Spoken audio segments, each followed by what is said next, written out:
Hi friends, welcome to my channel Samiksha Insights. Let us start reading for today from this book As a Man Thinketh by James Allan. Suffering is always the effect of wrong thought in some direction. It is an indication that the individual is out of harmony with himself, with the law of his being. The sole and supreme use of suffering is to purify, to burn out all that is useless and impure. Suffering ceases for him who is pure. There could be no object in burning gold after the dross had been removed, and a perfectly pure and enlightened being could not suffer. The circumstances which a man encounters with suffering are the result of his own mental inharmony. The circumstances which a man encounters with blessedness are the result of his own mental harmony. Blessedness, not material possessions, is the measure of right thought.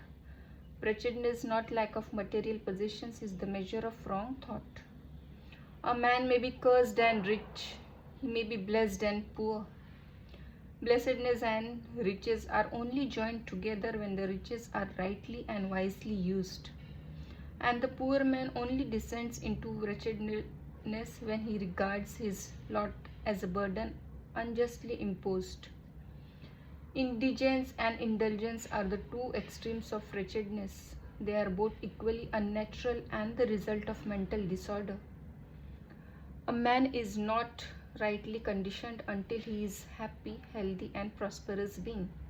And happiness, health, and prosperity are the result of a harmonious adjustment of the inner with the outer, of the man with his surroundings. A man only begins to be a man when he ceases to whine and revile and commences to search for the hidden justice which regulates his life. And as he adapts his mind to that regulating factor, he ceases to accuse others as the cause of his condition and builds himself up in strong and noble thoughts. Ceases to kick against circumstances, but begins to use them as aids to his more rapid progress and as a means of discovering the hidden powers and possibilities within himself. Law, not confusion, is the dominating principle in the universe. Justice, not injustice, is the soul and substance of life. And righteousness, not corruption, is the moulding and moving force in the spiritual government of the world. This being so, man has but to right himself to find that the universe is right. And during the process of putting himself right, he will find that as he alters his thoughts towards things and other people will alter towards him. The proof of this truth is in every person, and it therefore admits of easy investigation by systematic introspection and self-analysis. Let a man radically alter his thoughts, and he will be astonished at the rapid transformation it will effect in the material conditions of his life. Man imagines that thought can be kept secret, but it cannot. It rapidly crystallizes into habit, and habit solidifies into circumstance. Bestial thoughts crystallize into habits of drunkenness and sensuality, which solidify into circumstances of destitution and disease. Impure thoughts of every kind crystallize into enervating and confusing habits, which solidify into distracting and adverse circumstances. Thoughts of fear, doubt, and indecision crystallize into weak, unmanly, and irresolute habits, which solidify into circumstances of failure, indigence, and selfish dependence. Lazy thoughts crystallize into habits of uncleanliness and dishonesty, which solidify into circumstances of foulness and beggary. Hateful and condemnatory thoughts crystallize into habits of accusation and violence, which solidify into circumstances of injury and persecution. Selfish thoughts of all kinds crystallize into habits of self-seeking, which solidify into circumstances more or less distressing. On the other hand, beautiful thoughts of all kinds crystallize into habits of grace and kindliness, which solidify into genial and sunny circumstances. Pure thoughts crystallize into habits of temperance and self control, which solidify into circumstances of repose and peace.